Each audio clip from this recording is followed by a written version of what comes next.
Eden Memorial Chapels understands Jewish funerals can take many forms. Some are very Orthodox, while others are more conservative or of a Reformed nature. There's no one better in New York or New Jersey. Go to EdenMemorial.com.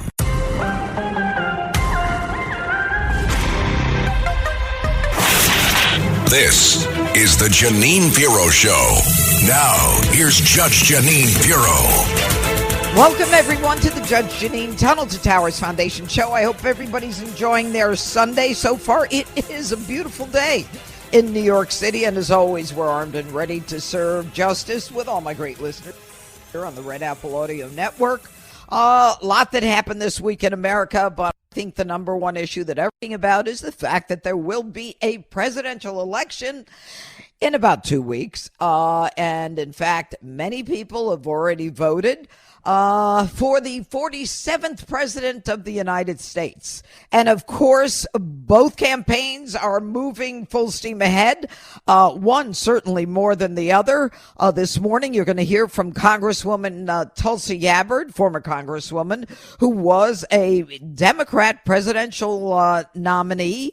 And then switched not only from the Democrat Party, but is now working on the Trump campaign, as did Robert Kennedy, who is now supporting Donald Trump. So we're going to hear from Tulsi Gabbard on issues that are important. We'll talk about that very famous Al Smith dinner, that Catholic dinner that for 40 or 50 years, every presidential candidate other than Walter Mondale has made it to. And it didn't work out so well for Walter Mondale. And Kamala didn't show up. I believe she didn't show up because she's socially awkward. She would have to be self-deprecating. She would have to be able to laugh at herself. And a woman who's lost 94% of her staff as vice president because she has a toxic workplace. And that's from people who work from her, not from me.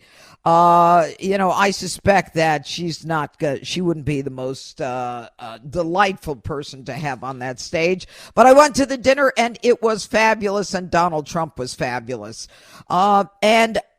This week there was incredible news out of the Middle East. Yahya Sinwar was killed. He was the head of Hamas. Nasrallah, of course, and all of the top dogs in Hezbollah have been taken out by Netanyahu.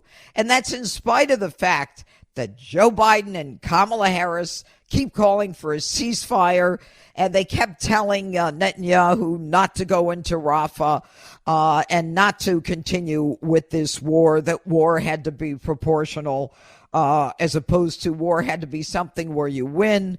But, maybe I'm old-fashioned in that regard, but I think that if you go to war, the one thing you ought to do is plan on winning and not just go and, seek money from all of your allies and then just spend it on all of these defense companies that are creating all these munitions.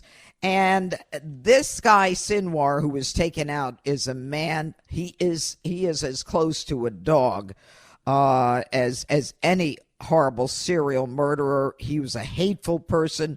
He orchestrated the October 7th massacre in Gaza. And at this point, I think that Hamas is on its knees, but we can't be sure. There's always someone coming up behind him who wants to be the next chief dog. But I think that we're now at a point, everyone, where there is a possibility because of what Bibi Netanyahu has done, of there being an economic future in the Middle East where Saudi Arabia and the Gulf states will be able to work with Israel in a way that is economically beneficial in the Middle East. I mean, imagine that. Imagine those countries working together. And you don't have to imagine it, because when Donald Trump left the presidency, he left the Middle East in peace. He left the Abraham Accords. No one was bothering anyone else. And of course, all you had to do was watch Joe Biden leave Afghanistan for 2 minutes to know that it was time to blow up as much as you wanted to around the world. And right now, it's a very sensitive time in the Middle East, but a time for hope. The Israelis deserve some peace finally and some justice. We're still waiting to see about the hostages, whether we get the bodies of the hostages or any live hostages. And remember, there are Americans in there too. So I think it's important to recognize that significant moment in history yesterday when the head of Hamas was murdered. And the Al Smith dinner was, as I said, a great event, and Donald Trump was hysterical. We'll talk about that with Congresswoman Tulsi Gabbard, who is now working on the Trump campaign. And I want to talk a little bit about North Carolina today, the fact that they are still looking for bodies, 85 people still missing. FEMA is clearing the area. And when the private contractors go in, a lot of them former government employees, FEMA, not FEMA, government employees, government veterans, when they go in, they're finding dead bodies. And this is after FEMA cleared the area. I don't have to tell you, the government is inept at doing what it's doing. Up next here on the Judge Jeanine Tunnel to Towers Foundation show, I'm going to be talking with former Congresswoman Tulsi Gabbard, former Democrat presidential nominee, who is now working with the Trump campaign and is supporting Donald Trump. Coming up right here on the Red Apple Audio Network. This is the Judge Jeanine Show.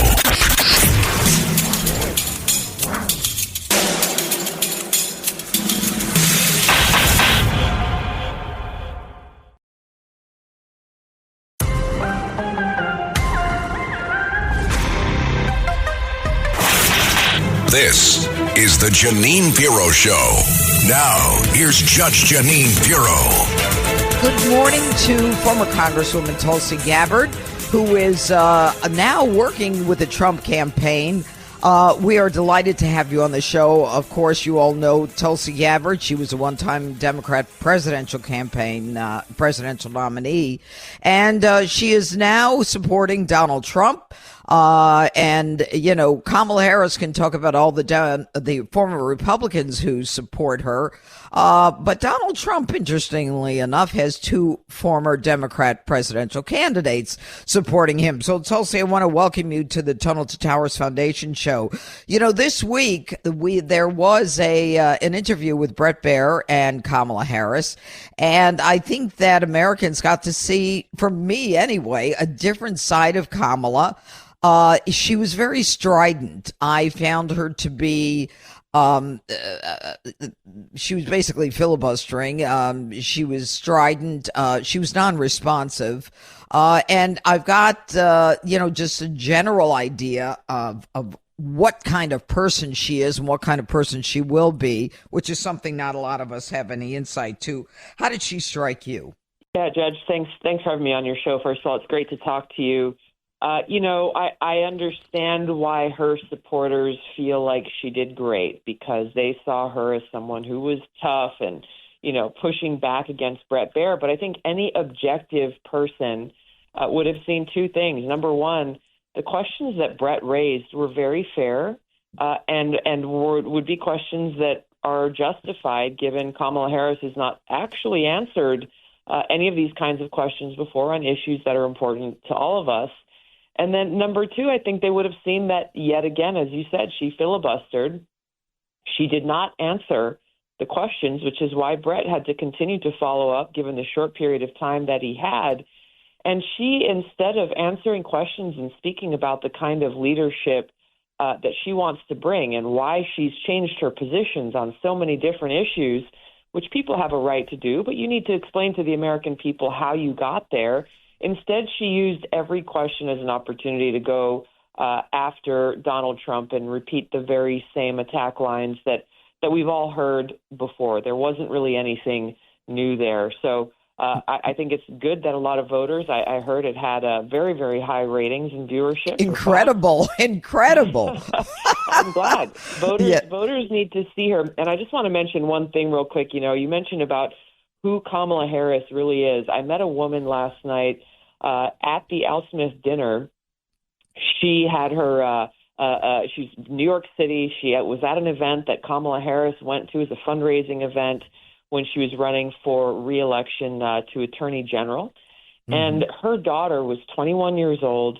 she looked up to Kamala Harris. She'd never met her, but she saw her as a strong leader, and she had a great deal of respect for her. She was so excited to be the person at the door of this fundraiser to welcome Kamala Harris in. She was so nervous, and so she had planned to call her General Harris as Attorney General. Yes. Instead, she kind of got nervous, and she called her Kamala, but she apparently pronounced her name wrong.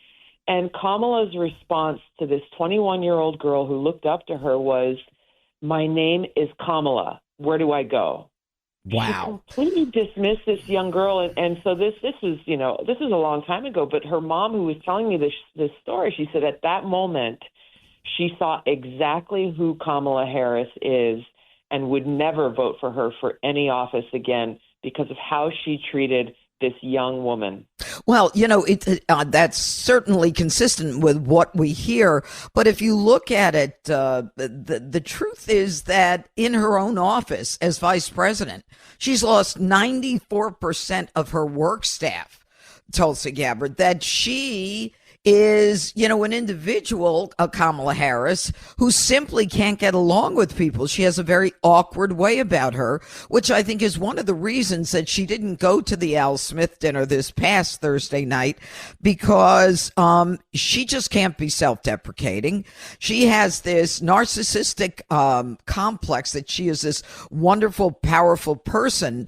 And the story that you talk about is one that is consistently repeated by interns, one in particular who said that he had to call her general and was not allowed to make eye contact. I mean, this kind of thing is very consistent with the Kamala that we know. And of course, you've been a congresswoman, I've been a judge, I ran an office and all that stuff. One of the things you have to do as a woman who's in a position of power is bring along and mentor young women who look up to you, because there aren't that many young women out there who can look up to and actually connect with someone that they idolize. And I'm sure they did. But I want you to listen to some sound from Brett Baer and then get your opinion at the end of it. The country is on the wrong track. If it's on the wrong track, that track follows 3.5 years of you being vice president and President Biden being president. That is what they're saying, 79% of them. Why are they saying that? If you're turning the page, you've been in office for 3.5 years. And Donald Trump has been running for office. But you've been the person holding the office. Come on. Madam You Vice and I President. both know what I'm talking about. You and I both know what I'm talking about. I actually don't. What are you talking about? What I'm talking about is that over the last decade, people you're the have lever of become. power. But listen, over the last decade, it is clear to me, and certainly the Republicans who are on stage with me, the former chief of staff to the president, Donald Trump. Okay, so there you have it. You've been in office 3.5 years, but you say you want to turn the page, and it's all about Donald Trump. Can you explain that to me, Tulsi Gabbard? I've tried to find some kind of explanation for her response, and quite frankly, Judge, there just isn't one. She cannot stand on her record because she has one, and it's a very disturbing and dangerous record that has harmed the American people. So instead, she tries to make up this story about how Donald Trump, who has not been in office over these last 3.5, almost 4 years, is somehow responsible for every single bad, failed decision that's come from the Harris-Biden administration. I think her response there is one of those many examples that any objective voter who may still be undecided would look at and be just as confused as you and I are. And quite frankly, she really just shows yet again why she is completely unqualified to be president commander-in-chief, because the number one thing that I look for in a leader is that you lead. You take responsibility. Mm-hmm. You are accountable for your actions and your decisions. When you screw up, admit it. Say, I'm sorry, I was wrong for this reason or that reason, and here's my plan to fix what went wrong. She has done none of those things. She has run away from her record. She has lied to the American people at every turn about her former and current positions and her record. Well, I have to tell you, when she said to Brett Baer, We both know what I'm talking about. And Brett Baier came back, and, he is such a gentleman. I mean, Brett Baier is not one of those, way out there, and I'm going after her, and I'm going to get her, and I'll get that answer. He is a gentleman. And he said, "No, Madam Vice President, I don't know what you're talking about." And I thought that was a great line. We have one more sound, and I just want my listeners to hear it. Let's hit it, guys. And you were asked on 2 different shows last week what, if anything, you would do differently than President Biden. Here's what you said. Would you have done something differently than President Biden during the past 4 years? There is not a thing that comes to mind in terms of, and I've been a part of most of the decisions that have had impact. Under a Harris administration, what would the major changes be, and what would stay the same? Sure. Well, I mean, I'm obviously not Joe Biden. I know. And so that would be one change in terms of, but also I think it's important to say with, 28 days to go, I'm not Donald Trump. So you're not Joe Biden, you're not Donald Trump, but nothing comes to mind that you would do differently? Let me be very clear. My presidency will not be a continuation of Joe Biden's presidency.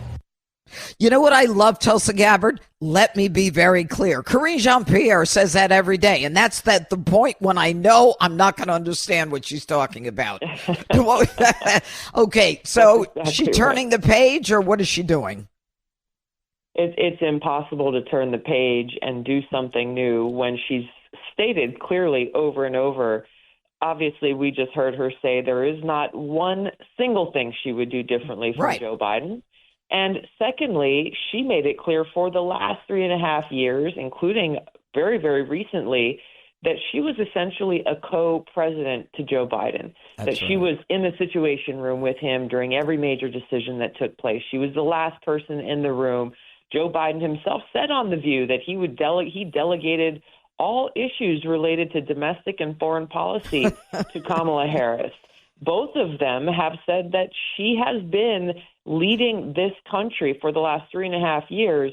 Interestingly, in that Brett Baier interview, she said about Donald Trump that he needs to be held responsible for what happened in his administration. That line should be turned back on her. In a she commercial. must be held responsible. No question. As soon as she said that, Tulsi Gabbard, you're responsible for what happens in your administration. Listen, Tulsi, I've always been a fan of yours. I am so proud to see you on the campaign trail. You are the essence of a role model for young women. And I want to thank you for taking time out to be on the Tunnel to Towers Foundation show.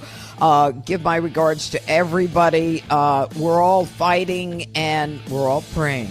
God bless you. Take care. I can't thank you enough, Judge. Thank you so much. Take care. Bye-bye.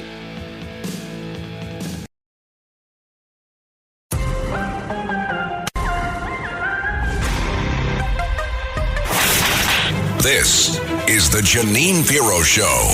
Now, here's Judge Jeanine Pirro. Welcome back to the Judge Jeanine Tunnel to Towers Foundation show. Joining us now is the executive director of the North Carolina Faith and Freedom Coalition and a very good friend of mine. I've had the opportunity to work with him over the years. Please join me in welcoming Jason Williams to the Judge Jeanine Tunnel to Towers Foundation show.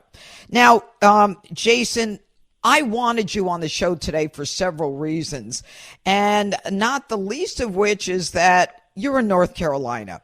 North Carolina suffered and apparently is continuing to suffer as a result of Hurricane Helene. And I just wanted to get a sense from you on what it was like and what is going on in the northwest part of North Carolina, and what, in terms of help, what have you seen? You're on the ground, you're a religious person, you're not going to lie to me. Whereas political people, I never really trust. Well, thank you so much, and I appreciate you reaching out and having me on to kind of talk about what's happening in our state here. And I will say, our organization, the North Carolina Faith and Freedom Coalition, we were on the ground when the disaster hit. When that hurricane came through September 27th, it was supposed to be the opening session of our annual Salt and Light Policy Conference, an event that you've been a part of. I've been a part of. Yep. You have. Yeah, matter of fact, last year you were a keynote speaker, and it was at the exact same location in the mountains of North Carolina, McDowell County, that you came to last year. And so we had great speakers lined up this year: Ben Carson, Pete Hegseth, Joe Concha, those guys. It was going to be a great event. We were expecting a great crowd, and the forecast was originally that the storm would hit further west and we would only experience maybe some rain. But Friday morning, we woke up to no power. We had no cell signal. Trees were down all over the place. Roads were blocked. It was just a complete mess here in North Carolina. And for us, fortunately, since we had prepared for about 2,000 attendees at the conference, we had rented hundreds of chairs and tables and a lot of other equipment for the first responders who were able to immedially utilize that church. Fantastic. And we had some food prepared to be able to take to nearby shelters and feed some of the helpers and many of the folks that were first on the ground here in western North Carolina. So I would say for the response, unfortunately for over a week, FEMA was nowhere to be found, and it was faith-based. I want you to say that again. I want you to say that again, Jason Williams. Yeah, well, again, I would say categorically for over a week, FEMA and frankly, really very little government help was nowhere to be found. And it was faith-based groups like Samaritan's Purse who really stepped up and helped the people of western North Carolina. Organizations like Baptist on Mission, Hearts with Hands, Catholic Charities, they were the first ones on the scene.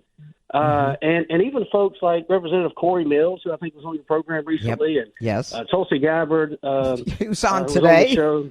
Yeah, they were out here working and serving.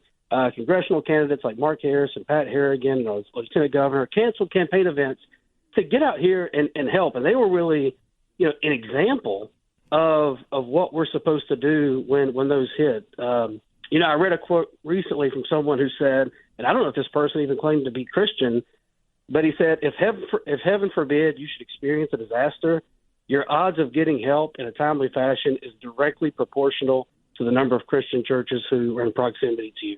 And thank God they did. We aren't fortunate enough to have a governor like Ron DeSantis in Florida. We have a governor who, the one who gets it done.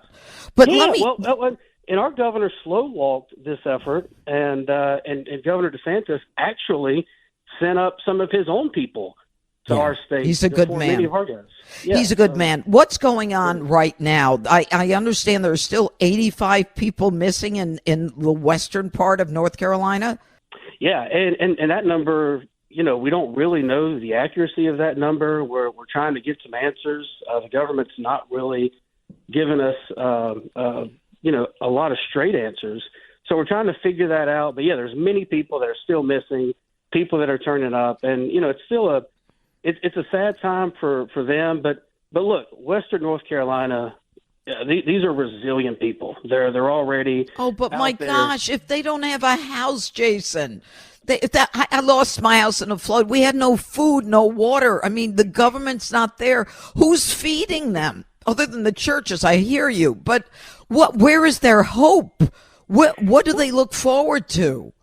Well, look, many of these people, to your point, are completely displaced. There were towns that were completely wiped out. You saw the devastation in Asheville, where you were just at, recently. Yes. And you saw that firsthand. And you're right, those people, they are struggling, and it's going to be a lifetime before they're able to rebuild some of that. They've lost everything. And, I heard a story of an entire family who moved to higher ground to try to get out of the area of the flood, and they had got to this particular area, and a mudslide came and just took the whole family out. And it's just heart-wrenching. It's heart-wrenching to hear that. But listen, at the end of the day, you got to move forward. You've got to rebuild, and with the help of your government.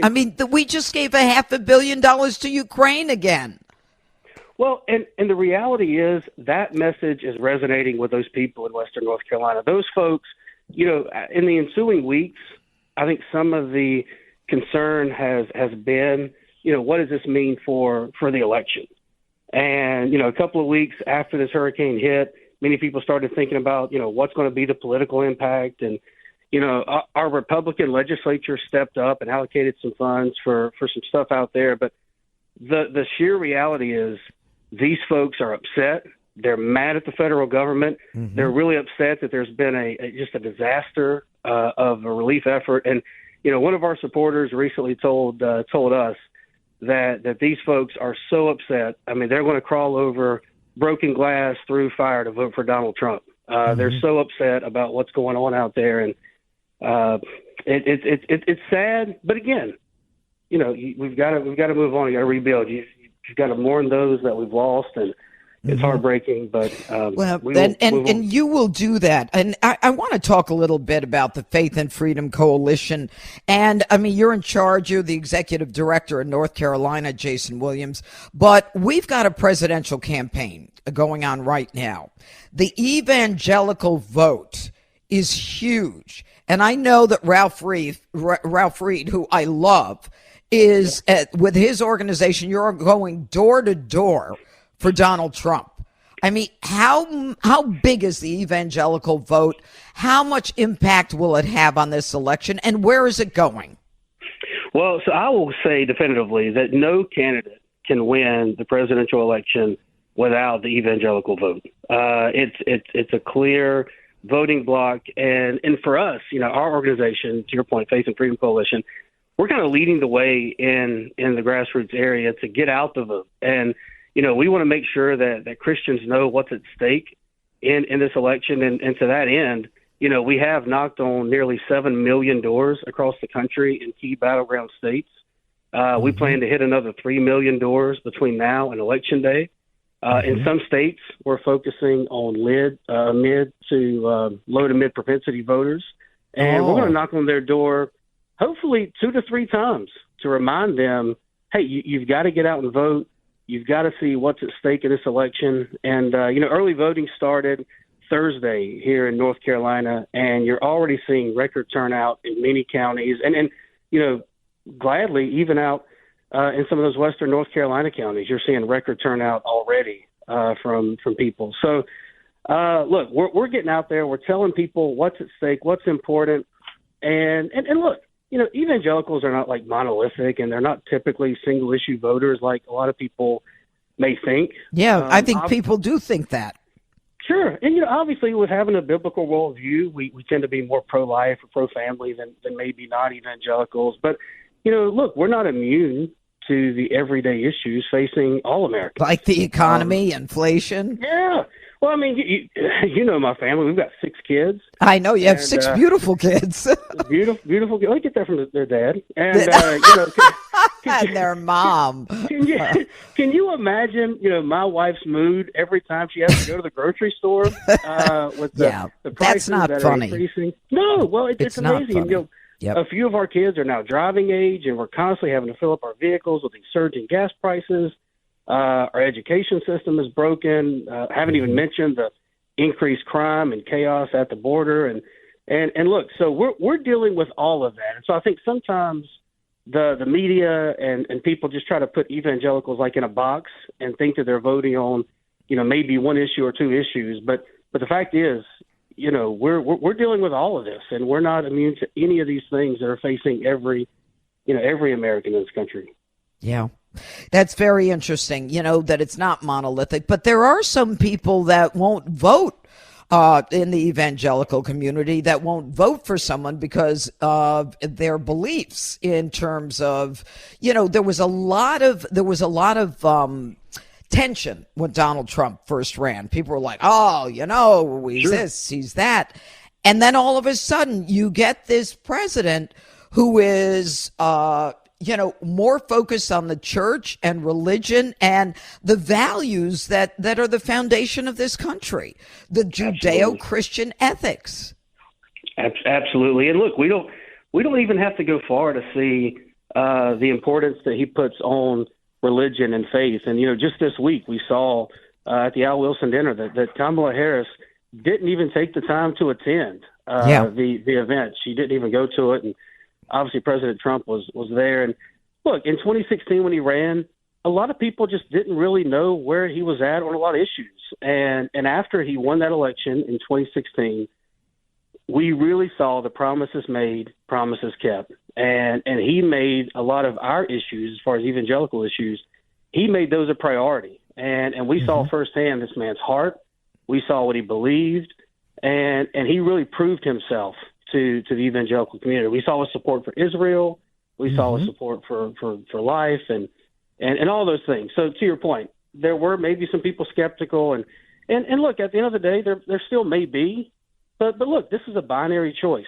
We've got a decision to make in this election, and you look at it, and the choice is crystal clear who we need to vote for. Well, I think that Christians across this country need to recognize the importance and the significance of the numbers and the impact they can have on an election, because it is huge. Final thoughts. I mean, between now and Election Day, the Faith and Freedom Coalition and Ralph Reed's Faith and Freedom Coalition. I mean, what you guys are doing, you're going to be knocking on doors for the next 2 weeks? Yeah, and I think, you've heard kind of the cliche that these races are won just through the blocking and tackling. And look, a lot of this stuff isn't glamorous, but look, it's just getting out there. It's telling people what's at stake. It's reminding them to go vote. And listen, we talk about my family and our 6 kids, and I think very often about that Ronald Reagan quote where he said, "Freedom is never more than one generation away from extinction." He said if we don't protect it, we'd spend our sunset years telling our children and our children's children what it was like to live in a land where we were once free. And, I used to think that was a very quote-worthy statement, but now that I'm seeing that was actually a very prophetic statement. Yep. And, I guarantee many people that are listening to this program, they've made the statement that, this isn't the country that I grew up in. They're already saying those things. And frankly, I believe that if we elect Kamala Harris to the presidency of the United States, we won't recognize this country by the time she leaves office. And I think just letting people know what's at stake, what are we voting on, who are we voting on, and making sure they know that know the importance of their vote. I mean, listen, in North Carolina, this race is going to be decided in the margins. Neither candidate has been polling outside the margin of error. We had a Supreme Court race in 2020 that was decided by 400 votes out of 5.5 million votes. Wow. That's 4 votes per county. And so I think we share people, that example, that race was decided by 4 votes per county. Well said. Jason Williams of the North Carolina Faith and Freedom Foundation. God bless you and the people of North Carolina and what they're going through. And thank you for joining us on the Judge Jeanine Tunnel to Towers Foundation. Thank you so much, Jeanine. Look forward to seeing you soon. Take care. Okay. And never forget, folks, that's the commitment we made on 9/11. Honor it by donating $11 a month to the Tunnel to Towers Foundation at t2t.org. That's T2T.org. And up next on the Judge Jeanine Tunnel to Towers Foundation show, I will gavel out with my closing argument. It's all coming up here on the Red Apple Audio Network. It's the Judge Jeanine Show.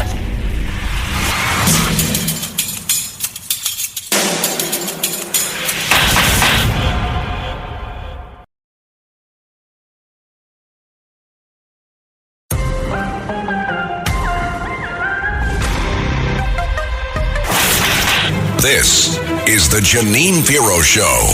Now, here's Judge Jeanine Pirro. Okay, everyone. Now it's time for me to gavel out with my closing argument. All right, 2 great guests today. Former Democrat presidential nominee Tulsi Gabbard and Jason Williams from the North Carolina Faith and Freedom Coalition. Both of them individuals have been on the ground, and I thought it was interesting, folks, and I didn't plan it this way. Tulsi Gabbard came on and said that she went to North Carolina after Hurricane Helene hit, and she said that she had been there with some of the former veterans that she had worked with. And then when Jason Williams came on, he said Tulsi Gabbard was one of the first people on the ground. These are the people that we need in office, people who recognize the importance of helping other people, Americans helping Americans. And the saddest part of it all is that when Jason Williams said he didn't see anybody for a week, no one for a week, And what they had to rely on were people, ex-veterans like Tulsi Gabbard coming in, and the religious groups, the churches who were providing food and sustenance for all those people who lost everything, not even mentioning their hope in the future. This election is an important election. It's an election where we choose between Americans and what we need to survive and sustain ourselves and others. You know, it doesn't mean that we can't help other people, but Americans have to come first. And the Joe Biden administration has been about America last from the first day. It is America last, whether you're talking about Palestine, where that explosion was, or you're talking about Maui, or you're talking about North Carolina. When Tulsi Gabbard said that FEMA had come in and cleared the area for people to go back, and when she went in with her veteran friends, they were finding bodies. What is going on with the federal government? I don't have to tell you. You can figure it out. They're not doing the job. If you had that job or I had that job, we'd be fired. But we just keep allowing them to fail forward, and fail forward. We can't do it anymore. We just can't. We have to have a government that expects people to do their job, where there's accountability. And when you're not accountable, there are consequences. We are too important. We are invested in this country. We are invested in the America that we grew up in. And we're all the children of immigrants. We are. Most of us came here, our families came here legally. But it's time to recognize that we have to put Americans first, senior citizens who put food back in their baskets and back on the shelves because they can't afford it. Or veterans who were thrown out of places so that illegals can be put in. And then the Democrats lie to us like they do in Colorado, or, you know, Martha Raddatz on the news, who say, oh, there's just a couple of buildings that are taken over by Tren de Aragua and some of these Venezuelan gangs. We can't have that. If you want a nation where there is law and order, where people are accountable, where Americans come first, there's only one candidate, and that candidate is Donald Trump. Here's hoping that in the next 2 weeks, we get out there and get other people to vote. They say that there's an undecided number of people. I can't imagine that people are undecided. To me, I think it's a question of whether they're going to sit on the couch or go out and vote. Why don't you help them get off the couch and take them to vote? Just do that. Do that for your fellow American, because you never know when you're going to be the victim of something like what happened in Palestine or in North Carolina. As I've said many times, I was in a flood. I thought everything was over. We lost everything. Everything. We need this country to get back on track. This country that protects Americans first. Anyway, we're out of time. Make sure you join us right back here next week. Same time, same place for the Judge Jeanine Tunnel to Towers Foundation Show. Have a great day, everyone. God bless.